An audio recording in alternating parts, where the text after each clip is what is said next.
Hello everybody, welcome to divinely guided 7777। कैसे हैं आप सब लोग। मैं आ गई हूँ एक और फ्रेश रीडिंग के साथ, और आज की रीडिंग में मैं आपके लिए गाइडेंस लेकर आई हूँ कि आपको किन चीज़ों पे, किन एरियाज ऑफ लाइफ पर जो है वो आपको रहनुमाई की ज़रूरत है, गाइडेंस की ज़रूरत है।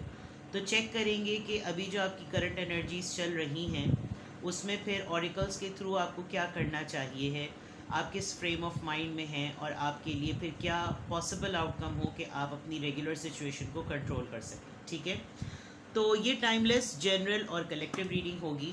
गाइडेंस पे बेस्ड है तो आपके लिए बहुत कारआमद होगी। अगर इसके अलावा भी आपको कुछ और पूछना हो तो आप मुझसे पर्सनली कांटेक्ट कर लें। ये रीडिंग टाइमलेस जनरल और कलेक्टिव है, तो रिगार्डलेस आप लोग की क्या सिचुएशन है, ये रीडिंग सबके लिए ओपन है। तो कीप एन ओपन माइंड और उस चीज़ को लीजिए जो आपको लगे अपनी लाइफ से मैच करती हुई। टैरो में ये कार्ड्स आए हैं तो आपने इसको नेसेसरीली अपने ऊपर इम्पोज नहीं करना, और इनकी बेसिस पर कोई फाइनल डिसीजन आपने नहीं बनाना है। और गाइडेंस तो ज़रूर ही सबको चाहिए होती है, बिकॉज हर इंसान किसी न किसी सिचुएशन में स्टक होता है। तो आप हमेशा अपनी प्राइवेट रीडिंग लें, मुझसे लें या किसी और से लें, और जब आपको तसल्ली हो जाए कि आपने तमाम इन्फॉर्मेशन गैदर कर ली, तभी आप किसी कंक्लूजन पर पहुँचें। डिस्क्रिप्शन बॉक्स में मेरा नंबर मौजूद है, साथ में सेकंड चैनल का लिंक भी मौजूद है, और दोनों ही चैनल्स पर रीडिंग लेने के लिए मेरा कॉन्टैक्ट नंबर एक ही है। So without any further delay, let's see के अभी आपकी लाइफ में फ़िलहाल रीसेंट एनर्जी आपकी क्या है और किसकी बेसिस पर आपको क्या गाइडेंस लेने की ज़रूरत है। अभी आपकी रीसेंट एनर्जी चेक करते हैं और फिर देखते हैं कि किस एरिया पर आपको गाइडेंस की नीड है। रीसेंट एनर्जीज प्लीज़ रिवील कीजिए, मेरे व्यूअर की रीसेंट एनर्जीज रिवील कीजिए। Seven of pentacles, Taurus, Virgo, Capricorn.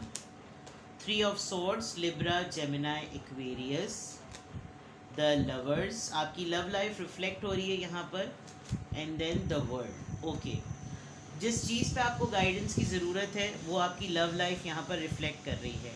आपकी एनर्जीज़ में लग रहा है कि आपने एक रिलेशनशिप पर बहुत ज़्यादा टाइम लगा दिया, ट्रस्ट के मद में, फ्रूट के मद में, कि ये पॉसिबल आउटकम देगा कुछ ऐसा, और आप इस रिश्ते से बाहर भी नहीं आ पा रहे। आप अपने पर्सन को छोड़ भी नहीं पाते बिकॉज आप इससे मोहब्बत बहुत करते हैं। आपके पर्सन भी कुछ इस तरह के क्लिंजी हैं, आप दोनों के डिफरेंसेस बहुत ज़्यादा हैं।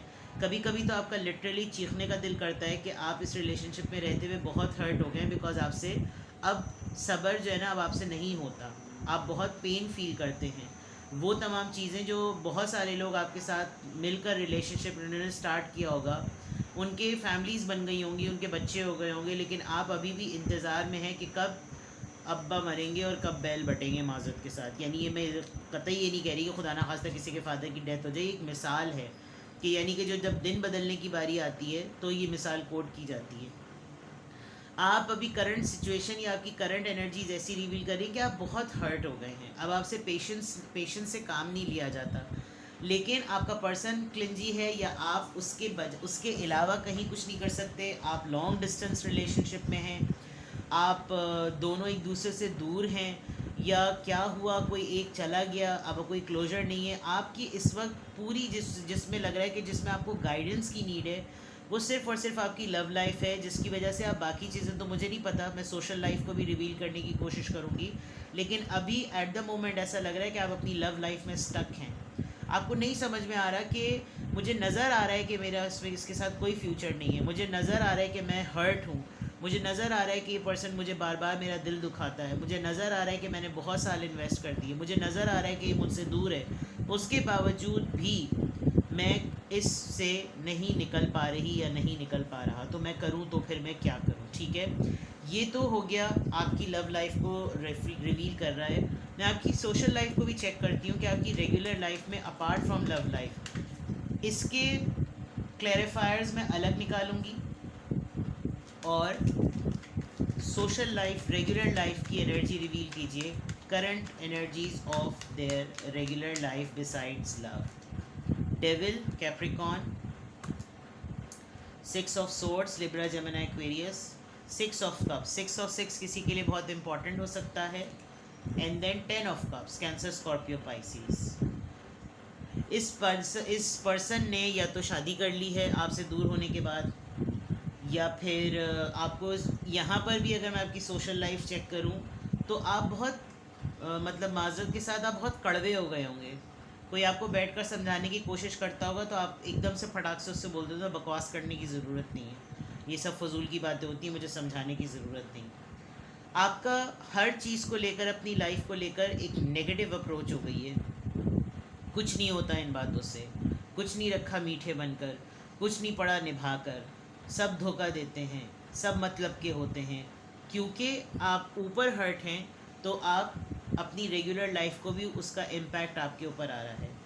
प्लस एक चीज़ सेटल ना होने की वजह से आपकी कोई चीज़ सेटल नहीं हो रही। आपने एक फादर फिगर्ड या मदर फिगर्ड पर्सन को से एसोसिएट हुए होंगे, जिसमें आपका ये चाइल्डहुड ट्रॉमा भी रहा होगा कि पहले भी तो मुझे बहुत कुछ नहीं मिला, मैं पहले भी एक फैमिली को, एक कंप्लीशन को अपनी लाइफ में मिस करता था या मिस करती थी, और यही मेरी एक चीज़ थी, और वो अब भी मेरी एक अर्ज है कि मुझे अपनी लाइफ में सेटल होना है, मुझे कमिटमेंट में आना है, मुझे अपनी फैमिली देखनी है, मुझे बच्चे चाहिए, मुझे पार्टनर चाहिए, मुझे हर तरह की खुशी चाहिए, और मैं उसके लिए तरसता हूँ या तरसती हूँ। मुझे मुझे अगर लॉन्ग डिस्टेंस पर डाल दिया गया है तो फिर मैं अपनी बाकी चीज़ों को कैसे फ़िक्स करूँ। ये आपकी जो रियल लाइफ है, जो आपकी सोशल लाइफ है, वहाँ पर भी आपकी लव लाइफ का इम्पैक्ट बहुत क्लियर नज़र आ रहा है। तो it's very easy for me कि दैट मीन्स कि कलेक्टिवली आपको जो गाइडेंस चाहिए है वो आपको अपनी लव लाइफ से रिलेटेड चाहिए, बिकॉज इस वक्त जो मैं रीड कर सकती हूँ वो सोशल लाइफ में भी आपकी लव लाइफ का इम्पैक्ट बहुत सिग्निफिकेंट है। इसको चेक करते हैं कि ये ऐसा है क्यों। मतलब ऑरिकल से तो मैं आपको गाइडेंस ही दूंगी, लेकिन इसको ये चेक करते हैं कि ये एनर्जी क्यों इस तरह की आई है, किस एनर्जी में आपकी लव लाइफ का मैटर और सोशल लाइफ का मैटर इतना हाईली इन्फ्लुएंस हुआ है। लेट्स सी कि यहाँ पर 7 ऑफ पेंटिकल्स क्यों आया है।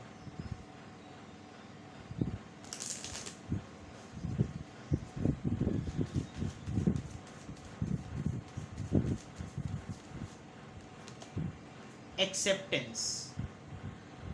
आप कोई स्पेशल स्किल मास्टर हैं, या तो लिटरली बेकर होंगे, अपना एंटरप्रेन्योरशिप का कोई, आपका कोई खुद का अपना बिजनेस होगा, छोटा सा ही सही, लेकिन आप अपना फोकस नहीं कर पाते क्योंकि आपने बहुत सारे साल अपने लव लाइफ को दिए, अपने रिलेशनशिप को दिए, जिसमें आपको फिर लगता है कि यार इतने सारे साल मैंने दे दिए, अब तक तो मुझे कोई और एक्सेप्ट कर चुका होता, प्रोफेशनली भी और पर्सनली भी। इसलिए यहाँ पर 7 ऑफ पेंटिकल्स है। 3 ऑफ सोर्ड्स यहाँ पर क्यों आया है? वैनिटी। एक मलंग टाइप जिसे कहते हैं ना, बाज़ दफ़ा आप अपना ख्याल भी नहीं रखते, बड़ा धजा सी बनाती है, बिकॉज आप एक पास्ट, जैसे ओल्ड टाइम होता है ना, टाइम मशीन वाली बात जो होती है, यानी लोग अपडेटेड हैं, आप बहुत सारे लोगों से मिल रहे हैं, आप एज फैक्टर बहुत ज़्यादा हो रहा है, जो डिज़र्विंग एज होती है जिसमें सब चीज़ें सेटल हो जानी चाहिए वो नहीं हुई। अब आप बाकी लोगों को सेटल देखते हैं, अपने सामने के लोगों को देखते हैं कि उनकी फैमिलीज़ डेवलप हो गई, बन गए, वो लोग कुछ भी बन गए, चाहे लड़ भिड़ कर कुत्ते बिल्लियों की तरह रह रहे हैं, लेकिन एटलीस्ट वो लेबल, वो ठप्पा तो उनके ऊपर लग गया कि वो सेटल्ड हैं, दे आर टुगेदर। बट मैं इस चीज़ के लिए नहीं हूँ, बिकॉज मैं डेफिनेटली, आप जो हैं वो अपनी प्रोफेशनल लाइफ में प्रोग्रेस तो कर रहे हैं, लेकिन जिस स्पार्क से साथ आप करना चाहते थे उस पर आप हर्ट हुए हैं। जो एनर्जी होती है जब इंसान फैमिली के हिसाब से, सेंटिमेंट्स के हिसाब से, रिलेशनशिप के हिसाब से बैलेंस होता है, फिर वो अपनी पूरी ओवरऑल पर्सनालिटी को लेकर पूरी सोसाइटी में मूव करता है, जो कि यहाँ पर बिल्कुल भी नज़र नहीं आ रहा। आपको किसी ने, आपने इस चक्कर में बहुत से, जिसे कहना चाहिए, लोगों को अप्रोच किया होगा, जैसे लोग पढ़वाने वालों पर या उन पर चले जाते हैं कि मुझे बताया जाए, बिकॉज इट लुक्स लाइक कि हर चीज़ को तकमील तक पहुंचाने के लिए आपने काफ़ी मेहनत की है, ठीक है ना। लवर्स का कार्ड यहाँ पर क्यों आया है? ट्रिकरी। आप जब कभी भी इस पर्सन से इस तरह की कोई बात करते हैं, ये आपको कोई ना कोई चकमा दे देता है, ट्रिक कर जाता है आपके साथ, और ट्रिक ऐसी होती है कि आप समझ ही नहीं पाते, यानी अगर आप शेर भी हैं तो आप बिल्कुल स्क्विरल की तरह हो जाते हैं और हमेशा इसके ट्रैप में आ जाते हैं, जो मैं कह रही थी ना कि आप छोड़ ही नहीं पाते अपने पर्सन को, उस पॉइंट ऑफ व्यू से। द वर्ल्ड कार्ड यहाँ पर क्यों आया है? अबंडेंस। यू आर विटनेसिंग कि ये person day to day grow हो रहा है, और मैं जो हूँ वो अपनी ग्रोथ में स्ट्रगल कर रहा हूँ या कर रही हूँ। तो आपको ये हो रहा है कि यार मैंने इंतज़ार भी किया, मैंने तमाम चीज़ें भी की, मैंने हर किसी का ख्याल भी किया, अपने पार्टनर का भी, अपने लोगों का भी, और सब जो है वो अपनी लाइफ में सेटल भी हो रहे हैं, और मेरा जो है वो बार कंपास नीडल की जो नीडल है वो वहीं की वहीं अटकी हुई है। तो this makes you know this develop frustration. तो ये इस वजह से अबंडेंट लोगों को देखकर, सेटल लोगों को देखकर आप पेशेंस से अब काम नहीं ले पा रहे। आपको लग रहा है कि बस मेरी बस बर्दाश्त से बाहर हो। डेविल कार्ड यहाँ पर क्यों आया है? Facade, childhood trauma. क्योंकि आपने अपने पेरेंट्स में से भी किसी को इसी तरीके से होते हुए देखा है, तो आपके अंदर एक प्री कंसीव्ड फियर है कि यार उनके साथ भी यही हुआ था, मेरे साथ भी यही हुआ है, वो भी टाइम से पहले मुझसे छूट गए थे, मेरा भी कहीं साथ ना छूट जाए एंड मैं फिर अकेले पड़ जाऊंगा या पड़ जाऊंगी। तो हो सकता है बहुत अर्ली एज पर आप ऑर्फन हो गए हों, या आपने अपने पेरेंट्स के दरमियान डिवोर्स और सेपरेशन देखी हो, आप एक सिंगल पेरेंट के थ्रू आपकी अपब्रिंगिंग हुई हो, जिसकी वजह से आपका जो मैंने कहा था ना बहुत कट थ्रोट हो गए, बहुत नेगेटिव माइंडसेट हो गए। तो आप पॉजिटिव लोगों के साथ नहीं हैं, मोटिवेटेड लोगों के साथ नहीं हैं, सेल्फ डायरेक्टेड लोगों के साथ नहीं हैं, जिसकी वजह से ये नेगेटिव एनर्जी आपके अंदर फिक्स हो गई है। 6 ऑफ सोर्ड्स यहाँ पर क्यों आया है? परफेक्शन। चाहे आपके पार्टनर हो या रेगुलर लाइफ के लोग हों, वो चाहते हैं आप बिल्कुल ऐसे हों कि हर किसी के क्राइटेरिया पे पूरे उतरें, और उस पे उतरते उतरते उतरते आप कुछ और बन गए हैं, आउटडेटेड भी लगने लगे हैं, ओल्ड स्कूल थॉट्स वाले भी लगने लगे हैं, मॉडर्न वर्ल्ड में सर्वाइव भी करना आपके लिए मुश्किल हो गया, बिकॉज आपके अंदर का जो इंसान है वो आपने मार दिया है लोगों की एक्सेप्टेंस की वजह से। ये जो एक्सेप्टेंस का कार्ड आया था कि लोग मुझे तस्लीम करें, मैं लोगों की आंखों में सही रहूं, मैं अपने पर्सन की आंखों में परफेक्ट लगूं, उसकी वजह से जो आपकी अपनी ओरिजिनलिटी है वो आपने ख़त्म कर दी। इसीलिए आपको अपनी लाइफ में पीस नज़र नहीं आता, आप बेचैन से रहते हैं। ये 6 ऑफ कप्स किसको इंडिकेट कर रहा है?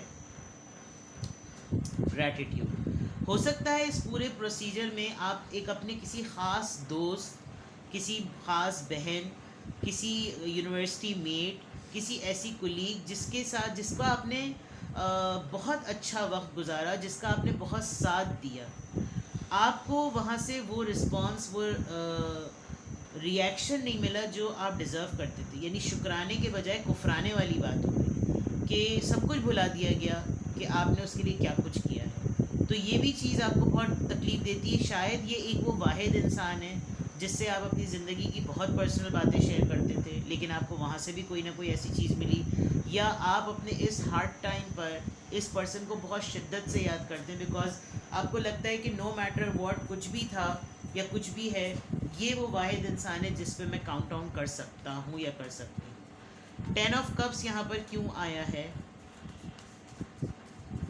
10 ऑफ कप्स यहाँ पर क्यों आया है? डिसिपेटिंग। आप इनको अपने सामने बहुत सारी जो है ना हरकतें करते हुए देखते हैं। मुझे ये कज़न भी लग रहे हैं आपके, बिकॉज यहाँ 6 ऑफ कप्स है, तो there is a big possibility कि मुझे ये कज़न भी लग रहे होंगे आपके, और फैमिली में से कोई हो सकते हैं, या आप इनकी डिस्टेंस पर होने के बावजूद भी फेसबुक पर या कहीं पर आपको इनकी लाइफ एक्टिविटीज़ के बारे में पता चलता रहता है। ये डिलिबरेटली आपके साथ छुप के कोई चीज़ें करते हैं, या कुछ ऐसा हो सकता है कि अब आप वाकई एक फेज़, एक एज का आपने इतना लंबा टाइम गुजार दिया कि आपकी वो टाइम मशीन वाला जो फेज़ था वो वहीं रह गया है, लेकिन एजिंग हो गई है। तो आपको लग रहा है कि नहीं, मैं बिल्कुल उसी तरह का हूँ या उसी तरह की हूँ जब हम बिल्कुल शुरू में मिले थे। तो ये तमाम चीज़ें जो है ना आपको बहुत डिस्टर्ब करती हैं कि अगर आपकी आज किसी से 15 साल बाद मुलाकात हो रही है, तो आपको लग रहा है कि वो 15 साल पहले इंसान जैसा था वो आज भी 15 साल पहले बाद भी वैसा ही होगा। लेकिन हर कोई बदल गया, आप नहीं बदले, तो ये एक अलग बात है, ठीक है ना। अब लिटरली जिस पर्पस के लिए मैंने ये रीडिंग की थी, क्योंकि मुझे जो चीज़ मैंने सोची वही मैं हमेशा कहती हूँ कि टैरो की ब्यूटी यही होती है कि वो पूरा पासा पलट देते हैं, और यही हुआ। आपकी पूरी की पूरी लव लाइफ जो है यहाँ पर रिफ्लेक्ट हो गई कि आपको गाइडेंस आपकी लव लाइफ में ही चाहिए। फिर भी मैंने इसको क्लैरिफाई किया, क्लैरिफाई करके और रीजंस क्लेम हुई। अब देखते हैं लिटरली कि आपको इस पूरी सिचुएशन में अगर ये आपसे मैच करती है तो देखते हैं कि आपके लिए क्या गाइडेंस है, क्या करना चाहिए आपको। अगर आपसे ये रीडिंग मैच कर रही है तो क्या गाइडेंस होनी चाहिए आपके लिए। ट्रांसफॉर्मेशन, अपने आप को तब्दील कीजिए, बुक्स पढ़ें, पर्सनालिटी ट्रांसफॉर्मेशन के सेशन अटेंड करें, पीछे छोड़ दें उस वक्त को जिसमें आपको किसी ने पीछे छोड़ दिया। ट्रांसफॉर्मेशन पर काम करें, हेल्थ पे फोकस करें, योगा करें, वॉक करें। कोई नहीं कह रहा कि 7-8 हज़ार की जो मेंबरशिप लेकर जिम ज्वाइन करें। नॉलेजेबल हूँ मैं, यहाँ पर भी इस कार्ड को पुल नहीं कर रही थी, एंड में विजडम आया था। तो आपको बहुत ज़रूरत है, क्योंकि जो आपका माइंडसेट हो गया इस फसाड और डेविल से, मुझे लग रहा है you need to change your gathering, you need to change your habits, healthy choices अपनाएं, अपने ऊपर काम करें। सबसे पहले आप ये देखें कि आप खूबसूरत हैं, अल्लाह ने आपको बनाया है तमाम तर बेहतरीन नक्श और ख़ूबसूरती के साथ, तमाम उन नेमतों के साथ जिससे एक हेल्दी इंसान होता है। एक उंगली का नाखून, एक खुर टूट जाए, वो हर इंसान फिर अपने उस नाखून के खुर को देखता रहता है कि ये मेरा ख़राब है, बाकी लोगों के सही है। एक इतनी सी चीज़ आप ये देखें, खुदा ताला ने आपको हर तरह से बेहतरीन और मुकम्मल बनाया है, तो उसके ग्रैटिट्यूड में आइए, उसकी अबंडेंस को एक्सेप्ट कीजिए। बुरे लोगों के लेबल्स पर मत जाइए, छुपे मत, अपने आप को परफेक्शनिज्म के लेबल से हटाएं। If you can make mistakes that means you are learning. ये वो चीज़ें, वो अफर्मेशंस हैं जो आपको अपने आप से कहने की ज़रूरत है। किसी के बताए हुए लेबल पर अपने आप को जज ना करें। मैं काला हूँ, मैं मोटा हूँ, मैं गंजा हूँ, मैं पतला हूँ, मैं फद्दा हूँ, मेरी आंखें छोटी, नाक मोटी, होठ भद्दे, होठ पतले। फॉरगेट अबाउट इट, बिकॉज ये तमाम बकवास वो लोग करते हैं जिनकी खुद की इनसिक्योरिटी होती है। इससे पहले कि कोई उनका मजाक उड़ाए, वो अगले को काना कर देते हैं कि पूरी महफिल में, पूरे वक्त में ये कॉन्शियस ही रहे। You need to work on yourself. Try to be with positive people. Let's see more. Fragmented energy. जो आपके अंदर का पजल है, जो आपके दिल को जोड़कर कंप्लीट करेगा, उसको किसी दूसरे लोगों में मत ढूंढिए। ये जो आपका पजल है, ये आपके अंदर ही है। ये जो इनकम्प्लीशन का लेबल आपने अपने ऊपर लगा लिया है, हटा दीजिए। आप 6 एनर्जी आ रही है, फ्रेगमेंटेड एनर्जी। आप बहुत नॉस्टैल्जिक मोड में रहते हैं, आप पूरा पूरा दिन पास्ट में गुजार देते हैं, आप पूरा पूरा दिन पुराने दोस्तों की कंपनीज़ और गैदरिंग्स और उनकी पार्टीज़ और उस वक्त को ही याद करके आप पूरा दिन गुजार देते हैं। और अगर आज आप उसी ग्रुप के साथ मिलें तो यू विल फाइंड देम कि वो पता नहीं कहाँ से कहाँ पहुँच चुके होंगे, यानी उन्होंने अपनी ज़िंदगी में वो रेगुलर चीज़ें अचीव कर ली होंगी जो आपने अभी पता नहीं किसके चक्कर में रोकी हुई हैं। सो ये 6 बहुत दफ़ा आया है, and I personally feel that you need to avoid looking for happiness. दूसरों की तरफ से दी हुई खुशियों की तलाश में मत रहें। खुद अपने अंदर वो फ्लेक्सिबिलिटी, वो एडेप्टेबिलिटी लेकर आए कि कल को कोई भी चीज़ आपके अंदर से अनफिक्स्ड होती है तो आप उसको खुद फिक्स कर सकें। ये आपके लिए बहुत स्ट्रॉन्ग गाइडेंस है। अपनी सेल्फ़ एस्टीम पर काम करें। लोगों के बताए हुए ताने बाने, उनकी जजमेंटल राय, उनकी बकवास गॉसिप, वो ऐसा वो ऐसी, उसकी ज़िंदगी में तो फला ढिमक, do hell with all the sort of people. ठीक है, तो आपकी लव लाइफ ने जो आपका सत्यानाश कर दिया है, बहुत माजरत के साथ, ऐसे इंसान को भी, टॉक्सिक इंसान को अपनी ज़िंदगी से बिल्कुल दूर करें, क्योंकि ये वो लोग होते हैं जिन्होंने अपने लव पार्टनर्स को पंचिंग पिलो की तरह रखा हुआ होता है। जब इनको पूरी दुनिया लात मारती है ना, तो ये अपने उस पार्टनर के पास आकर उसकी पॉजिटिव एनर्जी को एब्जॉर्ब करके अपनी नेगेटिव एनर्जी उसमें ड्रेन कर देते हैं। तो फिर यही वाले हालात होते हैं कि आप फिर अपने दिल का सुकून दूसरों की कही भी बातों में, मुझे पीपल प्लीज़र बन, मुझे कोई मेरी तारीफ़ कर दे, कोई मुझे कबूल करे, एक्सेप्टेंस जो आया था। तो ये आपके लिए बहुत स्ट्रॉन्ग गाइडेंस है। तो आपको अपने ऊपर काम करना है, अपने लिए कॉन्फिडेंट फील करना है, खुश रहना है, और अल्लाह की दी हुई हर तरह की ब्लेसिंग्स को उस पर शुक्राना अदा करना है। ठीक है, अपना बेहद ख्याल रखिएगा। Bye bye.